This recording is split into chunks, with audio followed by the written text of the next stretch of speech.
चलें, ये बड़ा अच्छा हुआ जो नोटिफिकेशन का मामला तय हो गया, क्योंकि वो जिस तरह कहते हैं कि नोटिफिकेशन कर दें, मैं आप पे नोटिफिकेशन हुई। अब कम से कम बहस ख़त्म हो गई। नोटिफिकेशन कल हो गया चीफ़ ऑफ डिफेंस फोर्सेस का, आर्मी चीफ़ का, लेकिन उसके इर्द गिर्द छोटे छोटे ड्रामे भी हुए। एक तो नोटिफिकेशन के आने से पहले एक और नोटिफिकेशन ने घूमना शुरू कर दिया, फेक था, लेकिन जियो ने उस नोटिफिकेशन को चला दिया। फिर उसके बाद उसी खबर में जब वो खबर ब्रेक कर रहे थे, फिर माजरत भी करना पड़ी। ज़रा एक ऑकवर्ड किस्म का माहौल बन गया था, क्योंकि टीवी चैनल्स के ऊपर अगर 2-3 लम्हे की खामोशी चली जाए, तो हम अक्सर ये कहते हैं अपनी तकनीकी ज़ुबान के अंदर, वो सालों पर मुहीत होती है। यहाँ पर तो एंकर ने खबर ब्रेक करने के बाद फिर मुकम्मल खामोशी इख्तियार की। ज़रा सुनते हैं कि ये छोटा सा ड्रामा क्या हुआ। बाकायदा तौर पे जारी कर दिया गया है और इसके तहत general Asim Munir, field marshal general Asim Munir Pakistan के पहले चीफ ऑफ डिफेंस फोर्सेस मुकर्रर कर दिए गए हैं। जी, बहुत शुक्रिया आपका एजाज सैयद, आपने इस खबर की तफसील हमसे शेयर की। सदर मुमलिकत और वज़ीर आज़म के दस्तखतों से नोटिफिकेशन जारी कर दिया गया है। फील्ड मार्शल आसिम मुनीर पाकिस्तान के पहले चीफ ऑफ डिफेंस फोर्सेस मुकर्रर कर दिए गए हैं।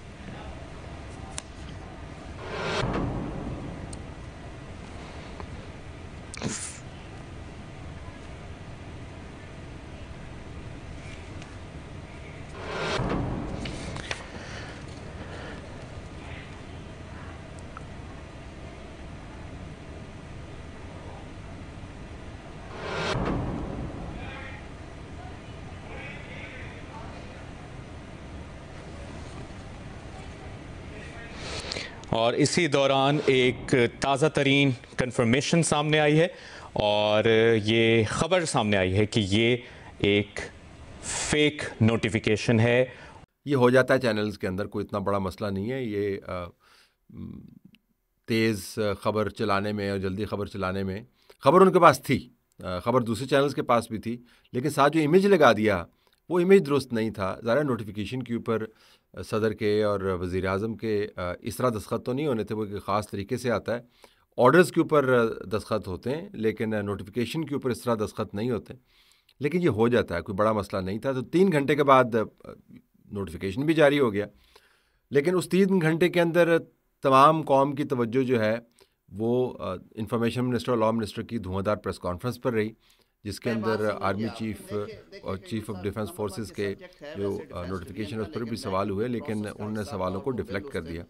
एन उस वक्त जब प्राइम मिनिस्टर हाउस में और ईवान सदर में ये नोटिफिकेशन तैयार हो रहा था, इसके इजरा की तैयारियां हो रही थी और प्रेस रिलीज बन रही थी, उस वक्त तमाम कौम की तवज्जो लॉ मिनिस्टर और इंफॉर्मेशन मिनिस्टर की उस प्रेस कॉन्फ्रेंस पे थी, जिसका मकसद ये था बताना कि अब इमरान खान की मुलाकात और मुलाकातियों के ऊपर सख्त वक्त आने लगा। अब इतने तवील अरसे के बाद जेल रूल्स भी साइट हुए। ये जेल रूल्स आपके सामने हैं कि जी आप मुलाकात हफ्ते में एक होगी, या ख़त आप लिखेंगे या मुलाकात करेंगे, आप सियासी बातें नहीं कर सकते, जेल सुपरिटेंडेंट वहाँ पर मौजूद होगा। अगर आपने इसकी वायलेशन की, सियासी बातें की, अंदर की बात बाहर लेके आए, तो आपकी मुलाकातें ख़त्म हो सकती हैं। ये तमाम रूल्स सुपरिटेंडेंट ये मौजूद थे, लेकिन उसका इतलाक़ नहीं हो रहा था। लेकिन कल एन उस मौके के ऊपर जब नोटिफिकेशन लिखा जा रहा था, प्रेस रिलीज़ उसकी जारी होने वाली थी, तो कौम को बहुत बड़ी प्रेस कॉन्फ्रेंस के अंदर उसकी तवज्जो मबजूल करवाई गई। तो सारा मीडिया उस तरफ लगा रहा, फिर बीच में से नोटिफिकेशन आ गया।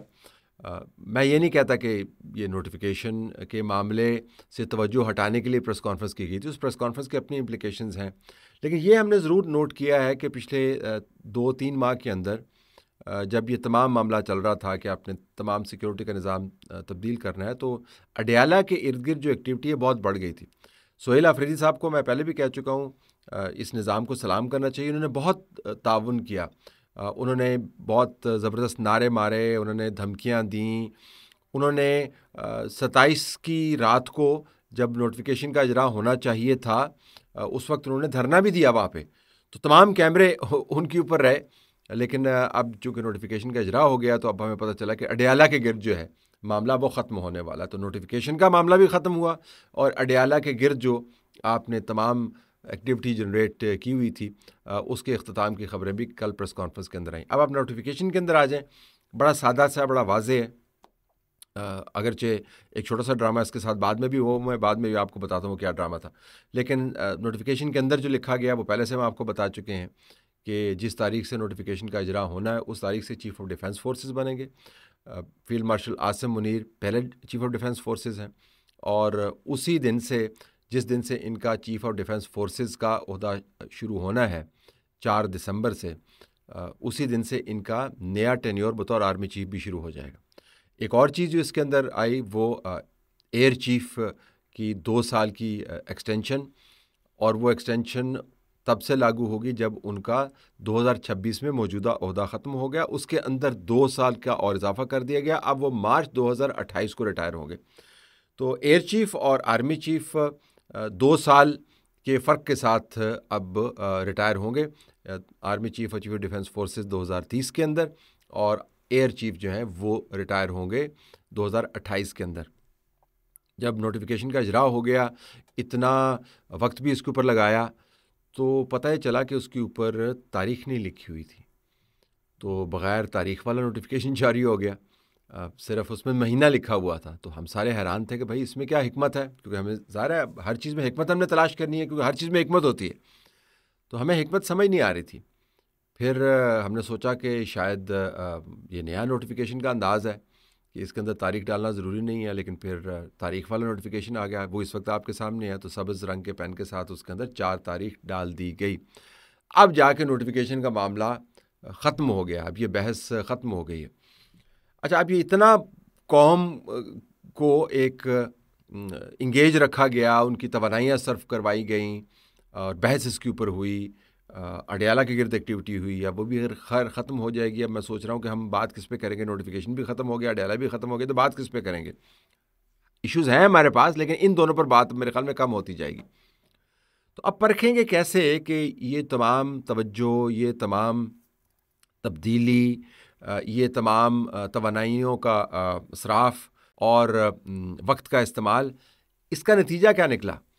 ज़ाहिर है फिर सिक्योरिटी और डिफेंस फोर्सेस के निज़ाम में अगर तब्दीली है तो उसका इम्तिहान तो जंग में होगा।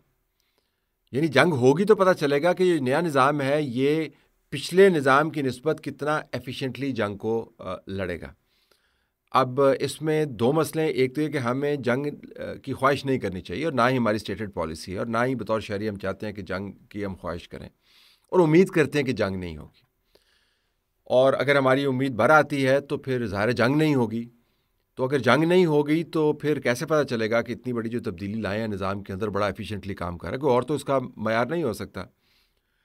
और अगर जंग हुई और हम जीते, जो इंशाल्लाह हम जीतेंगे, तो फिर ये भी बहस होगी कि पिछली जंग भी हुई और वो भी हमने अल्हम्दुलिल्लाह जीती और डिसाइसिवली जीती, तो पिछले निज़ाम के तहत भी जंग जीती, इस निज़ाम के तहत भी जंग जीती, तो फिर दोनों निज़ाम में फ़र्क क्या हुआ। तो कैसे परखेंगे कि ये इतनी बड़ी तब्दीली है वो कैसे आएगी। दूसरा मयार ये हो सकता है कि आप देखें कि पाकिस्तान के अंदर जो सबसे बड़ा ख़तरा है दहशतगर्दी का, अगरचे इस निज़ाम की तब्दीली का दहशतगर्दी के मामले से सिर्फ ताल्लुक़ नहीं है, वो एक कॉम्पोनेंट है लेकिन सिर्फ ताल्लुक़ नहीं है। तो कम से कम चलें उसका ख़ात्मा हो जाए। अब वो दहशतगर्दी तो पहले भी हम कई मरतबा ख़त्म कर चुके हैं, लेकिन वो फिर आ जाती है। इस मरतबा फिर हम हतमी तौर पे क्या उसका ख़ात्मा होगा और हतमियत क्या है, क्योंकि जनरल कियानी के दौर के बाद भी हतमी तौर पर ख़ात्मा हुआ, उसके बाद जनरल राहिल शरीफ आए, उनके दौर में भी ख़ात्मा हुआ, फिर जनरल बाजवा ने भी कहा कि मैंने भी ख़ात्मा कर दिया। दहशतगर्दी फिर बढ़ गई है, गैर मामूली तौर पर बढ़ी है। 2025 पाकिस्तान में पिछले 10 साल में सबसे ज़्यादा दहशतगर्दी वाला साल था, वायलेंस वाला साल था। दहशतगर्दों की बहुत अमवात हुई, हमारी शहादतें भी हुई।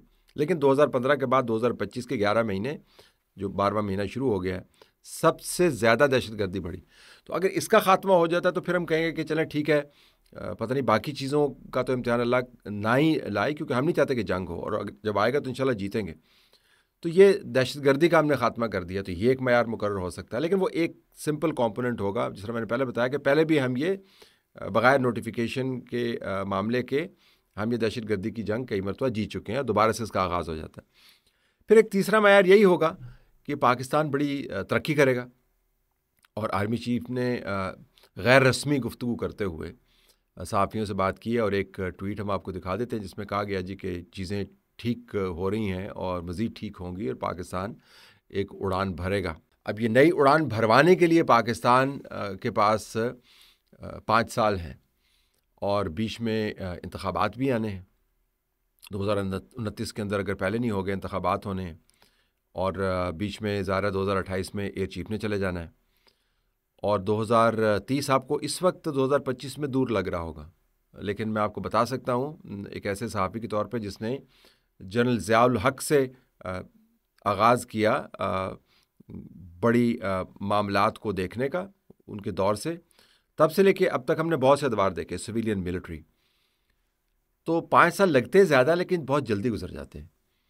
तो 5 साल के अंदर हमने वो तमाम जो मेहनत की, वो तमाम जो खून पसीना एक किया, वो दिन रात एक किया, बहस की, निज़ाम को तब्दील किया और एयर चीफ़ को और आर्मी चीफ़ को नए ओहदों और पुराने ओहदों के अंदर एक्सटेंशंस दी, उसका इम्तिहान 5 साल के अंदर होना है और 5 साल में पाकिस्तान ने उड़ान भरनी है।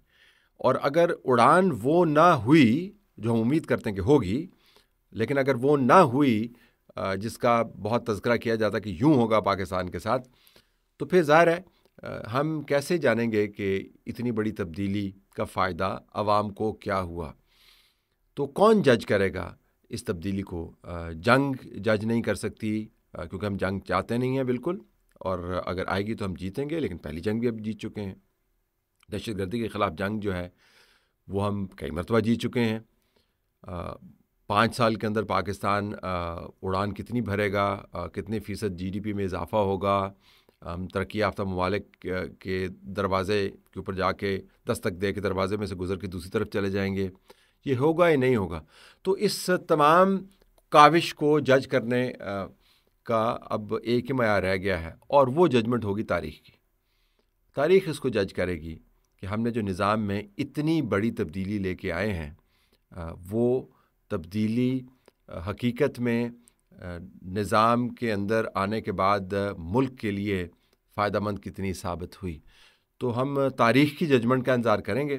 इस दौरान 5 साल में देखें क्या होता है। 5 साल जिस तरह मैंने पहले कहा बड़ा तवील अरसा है बज़ाहिर, लेकिन बहुत जल्दी गुजर जाते हैं जब आप ताकत में होते हैं। और इस 4 दिसंबर के बाद आज 5 दिसंबर हो गई है, तो अब जिस कहते हैं अंग्रेज़ी में क्लॉक इज़ टिकिंग। देखते हैं कि जब सबको सब कुछ मिल गया, आर्मी चीफ़ को, एयर चीफ़ को, हुकूमत वक्त को, सबको सब कुछ मिल गया, सबके पास तमाम ताकत मौजूद है, तब देखते हैं पाकिस्तान की हालत कितनी तब्दील होती है।